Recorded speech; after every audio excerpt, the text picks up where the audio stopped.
eliminate the question of what does President Obama think about the government of Israel.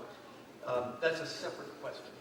It's a critical question right now, but it's about Obama rather than about America.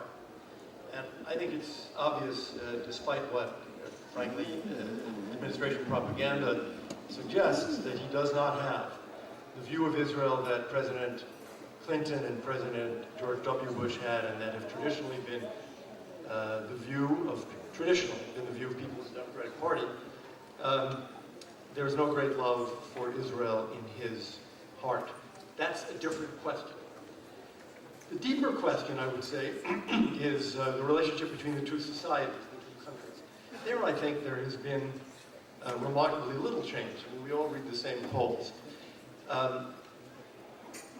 There's a huge difference here between America and Europe. We also see that in the polls.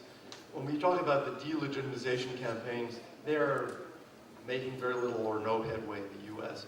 And the reason for that is, I think, centrally one thing. America has something that Europe doesn't have. America has Christians.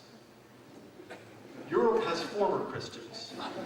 Europe is a continent of gorgeous empty churches. Or empty. If they're not empty, they're filled with tourists from China and Japan and Russia and the United States. They are not filled with worshipers, that's for sure. America is very different. And the central energy behind the Israel lobby in the United States today is the tens of millions of Christians who support Israel and who care enough to actually vote for candidates sometimes on the basis of whether they're seen to be pro-Israel or anti-Israel. So that leads me to say that since most of those people are Republicans, that the Republican Party is in no danger at all of having a diminution of support in 2012. I think the candidates are going to compete with each other for who is the best, most reliable friend of Israel. Now that leads to two other questions. Well, okay, what about the Jews and what about the Democratic Party? About the Jews, I would only say that I don't think the American Jewish community is any less fervent in its support for Israel. The problem is the American Jewish community keeps getting smaller. So the base for the Israel lobby really cannot be the Jewish community. This, it seems to me, is the fallacy of the thesis that the real problem is young American Jews don't support Israel anymore because they're liberal and Israel isn't. I don't think the poll data really suggests that. What it suggests is there are fewer and fewer of the young Jews are, in any meaningful sense, Jews.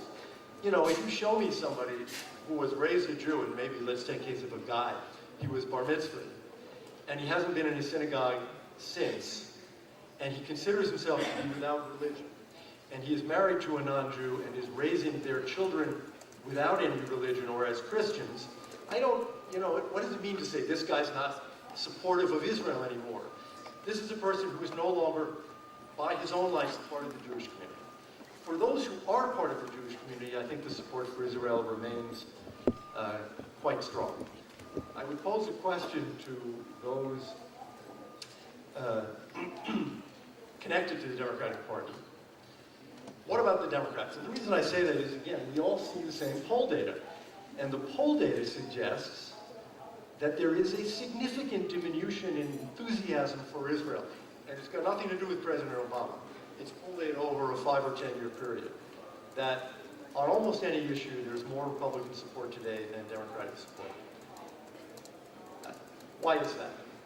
What is that about? I think that it predates the arrival on the scene of Prime Minister Netanyahu, so I don't think it's a personal question with President Obama or Prime Minister Netanyahu. I'm not sure what the answer is, except I'll propose one thing, which is, look, the left around the world hates Israel. The left in Europe hates Israel, above all. Whether the left in Israel hates Israel is a question that is for a different panel. But certainly in Europe, which is a kind of thought leader for the left in the US, the delegitimization campaign has made great headway. That matters, I think, to the more moderate left in the United States. and matters to Democratic Party publications and intellectuals. So there is a question that I pose because it worries me. I think you'll see President Obama was just suggested that even, in 2012 as we head for an election, saying all the right things about Israel. But the Democratic Party as a party, according to poll data, and according to votes in the House of Representatives, is no longer as solid a base of support for Israel. And the question is, why, and can anything be done about it? Great, thank you, Elliott.